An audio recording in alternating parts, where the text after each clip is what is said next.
Let's meet the two politicians who are going to be here for the next 20 minutes. Julie Girling is a Conservative MEP for South West England, and Ray Finch is a UKIP MEP for South East England, so matching pair.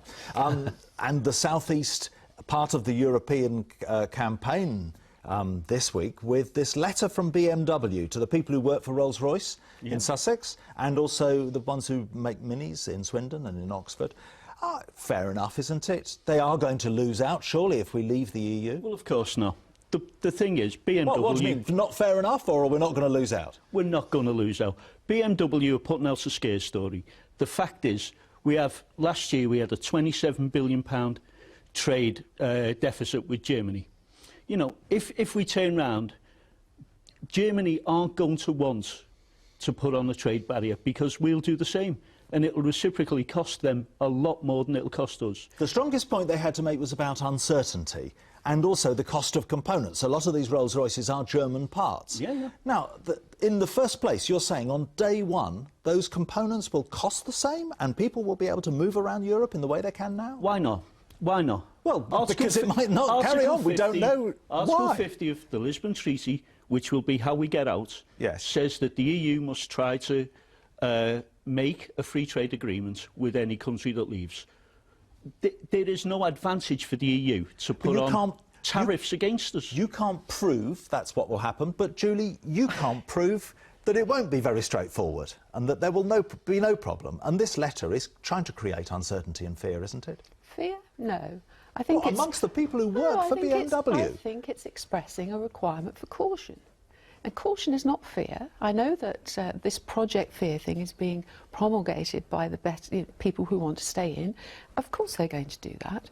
But what they call Project Fear, I call just be careful, just be cautious, look at all the arguments, weigh up the risks. Absolutely nothing wrong with that. Will it carry on like this, or do you think at some stage people who want us to stay in the European Union will have to start making a more positive case about it? Because we always thought it would be the other way round, that the people getting out were the ones causing the fear. I think the positive case is being made. You may not be reporting on it, but it is being made. It is not an entirely negative campaign at all. It feels very much like the Scottish referendum, the stuff that was done at the end, which did change the polls, which was saying, look, don't do this because you don't know what will happen. That is part of the argument, but it's not the whole argument. Project Caution, says Julie. Project Caution, and what do you say, absolutely Ray? fair enough in my book. If we look, the other night, Francois Hollande was on TV with David Cameron standing next to him, and he said, if the UK leave the EU, there will be consequences. You know, that's the equivalent of saying, ooh, pretty nice country you've got here. Wouldn't it be a shame if something happened to it? And it did look like he'd been put up to it by the Prime Minister. Yeah, surely Cameron sat there the situation smiling. we've got with a government that's backing a particular line and finding it's having a lot of kickback from some of its own ministers isn't a good look, is it? It's what's going to happen. It's a debate it's a very important political debate about whether we leave or go. It's fundamental to our future. These debates are going to take place. Of course, the Prime Minister's had a meeting with Francois Hollande, and Francois Hollande encouraged him to come out and say these sorts of things. You say that. I didn't see him doing that. Francois Hollande has come out at the end of that summit, and he has said, because it's inevitable that it will be discussed, because Brexit is, top of the list, he has said, be cautious. That's what he said. There may be consequences. Right. What's wrong with that? We'll see how the debate goes down with the public and how it develops. Stay there for a second, Chris. Next month, is this a particular issue for agriculture, would you say, Julie Girling, or the way the national wages worked and what the retailers are saying? There are problems everywhere, or is there a special case to be made out? I do a huge amount of work with agriculture. The NFU are very, very vocal at saying that British produced food is too cheap in our shops.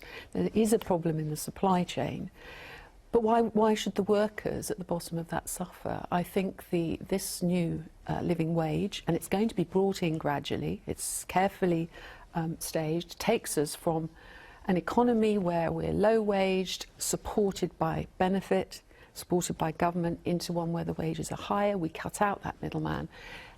Now, I support that as a strategy, absolutely. I recognise the issues in agriculture, but I think that the supply chain dysfunction that takes place needs a bit of a push, and I think this push at the bottom, the retailers will have to listen to it. Yeah. As you said earlier, they've got their own But issues with living wage. But it's also got to work, the market's care got workers, to for work example. it out. You know, the government's not putting more money into the public sector to pay care workers the national living wage. They're allowed to put up an extra 2%, but most councils are saying it won't cover it.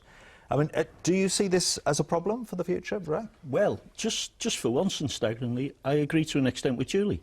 The problem is, essentially, that the supermarkets are pushing down on everybody's in the supply chain. They're pushing down hard because they have a dominant position, the big supermarket chains.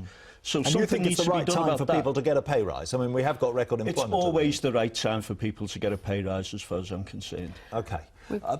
Let's just go back to Chris. On this point that Julie's been making here, what's your answer to that? Well, I think the problem is that, you know, the trap here that growers find themselves, it's not being created by the supermarkets per se.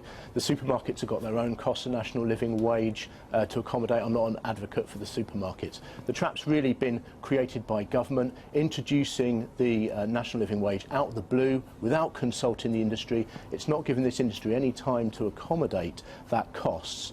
And so we're just asking for a little bit of assistance around business You're asking tax. for special treatment, aren't you? And you would accept that there are many other industries which will struggle to pay this minimum wage. I think the problem is particularly acute within horticulture. We've got a fairly simple choice here.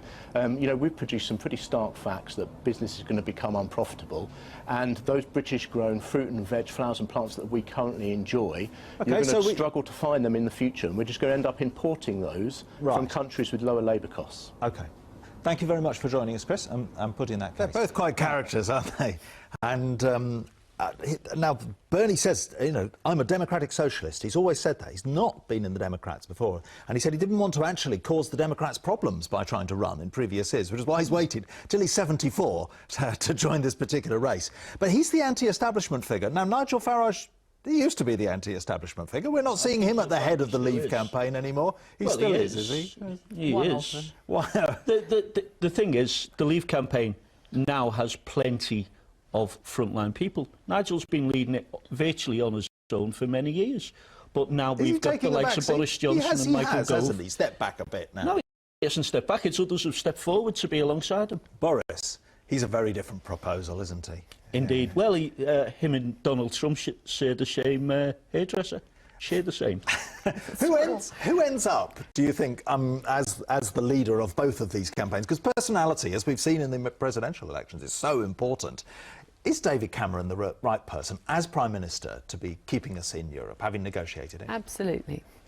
Who better could you have to run a campaign than the Prime Minister? Well, a Prime Minister who might be staying rather than someone who's saying he's going. But he's only saying he's going at the end of this Parliament. That's plenty of time. He's got plenty of time to carry on and do a great job for Britain, as he's been doing for the last nearly 7 years. And meanwhile, you have Theresa May and Michael Gove and George Osborne all fighting over... I mean, we can see it coming through, and that doesn't give clarity, does it? I think it's very clear.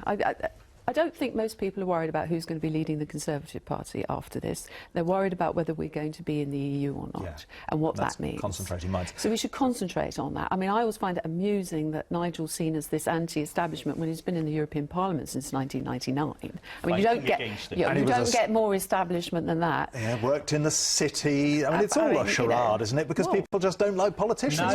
To me, it Nigel seems to be. gave up a very highly paid job to follow so did this. Most people who work. No, they didn't. Most of the MEPs, it's the highest paid job they've ever had. Well, it's not for me. You speak for yourself. Well, was it your obviously, highest paid she's job as the. an MEP, I think? Actually, probably it isn't.